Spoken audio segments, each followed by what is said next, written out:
Well, I wrote a book in the late 80s called The Art of the Deal, and to this day it's the biggest selling business book ever written. And it doesn't change. I mean, the times have changed, the world has changed, business has changed, but it doesn't change. And to a certain extent it was about negotiation. And a lot of negotiations about honesty. Be honest, because the other side, you're dealing with intelligent people, they're going to see it. But have an idea, make sure it's the right idea, and never, ever quit or give up on it.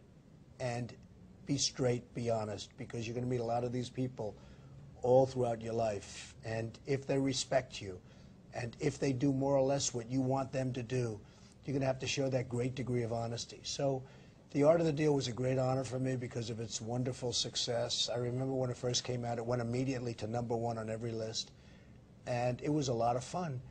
But it hasn't changed very much, and it probably won't. If we go 1,000 years into the future, if we're here in the sense of nuclear weapons and all the kind of things that are being bandied about today, that's the big risk. I mean, beyond what Robert and I talk about is the big risk of, is this world of ours going to be blown up by some maniac or some idiot that doesn't know what they're doing?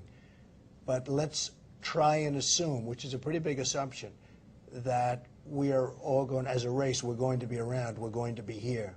The human race, it won't change. Negotiation will never change.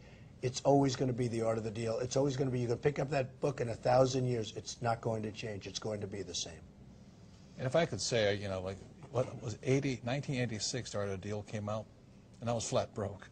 So Kim and I ran out, and we saw you, you know, talking about your book. And so Kim and I ran out, and we bought your book, and I said, wow. And that's why it was such an honor to come and talk to you and all this, because that book really straightened me out. When I was so down, The Art of the Deal says I can still think bigger. It doesn't cost any money to think bigger. That's great. And so it is what you'd say, a very powerful book. I just love the story of the Woolman Rink, and Kim loves the story of Norma. You know, Norma became her star after that. But it is a very powerful book, and it's more than just negotiation. It's how you think. It's how you approach your problems. It's how you elevate yourself. So I personally thank you for that book, because, Kim, like I said, it pulled us out of our little funk we were in. Well, you know this. It's a great honor when you have a book that goes to #1 on the Times list and every list. Right. And not too many people can say that. Many brilliant people write books, and many people write books, but not too many people can talk about being #1. And it really is. It's a great, it really feels to me as a great honor to have had numerous #1 bestsellers, but in particular, The Art of the Deal, it had such an impact at the time. Now, I've also had a television show that continues that is a very, very hot show and has been #1 also. There's something about a book, I don't know what it is, it's our little prejudice toward education, perhaps, that is very, very special. Right. Well, you know, I always say that you're a billionaire and I'm a millionaire. But when we come together, and we both love real estate, but you have big buildings and I have small buildings. But the thing we got together as teachers, and I think that's why you write your book, is to share what you know and, you know, to give to more people knowledge. And that's why financial education is so important, because, as you know, money doesn't solve the problem a lot of the times. A lot of times you give a person money, you know, you feed a fit man for a day, but if you teach them, they go on forever. That's why books are so powerful, is because people learn, they can share, you can share your knowledge, and they can come up. I think your best book, though, of all was The Art of the Comeback. And I love that book because I think that's the book today, given the state of the world economy, is we got to come back. And if we all give up, if the world gives up, we don't come back. And I think that's the greatest lesson I think you imparted was, can you come back? Do you have the strength to stand back up, dust yourself off, and step forward again? Well, the word you use, strength, is very important. You have to have that strength. And I don't know if that's God-given. I don't know if it's something you're just born with or you develop it. And frankly, it'd be wonderful if you could develop it, but I'm not so sure you can. But you need strength. And I had a great time writing The Art of the Comeback because I knew I was doing well, but a lot of people didn't think so. Right.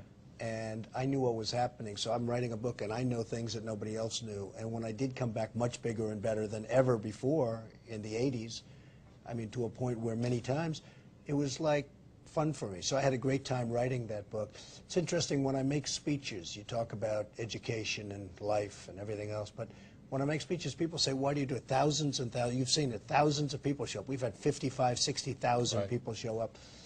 And I really do it because I love education, and I have learned a lot, both good and bad. Right. And if I can impart that to a lot of people sitting before me so that their lives can be made easier and they can have just a better life. And, you know, it sounds terrible to say make more money, but making more money makes your life easier.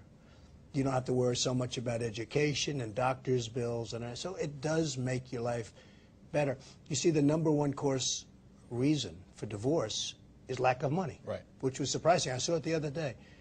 There are many more people getting divorced today because they have financial trouble than 2 or 3 years ago, which is amazing to me. I never thought in terms of money and divorce.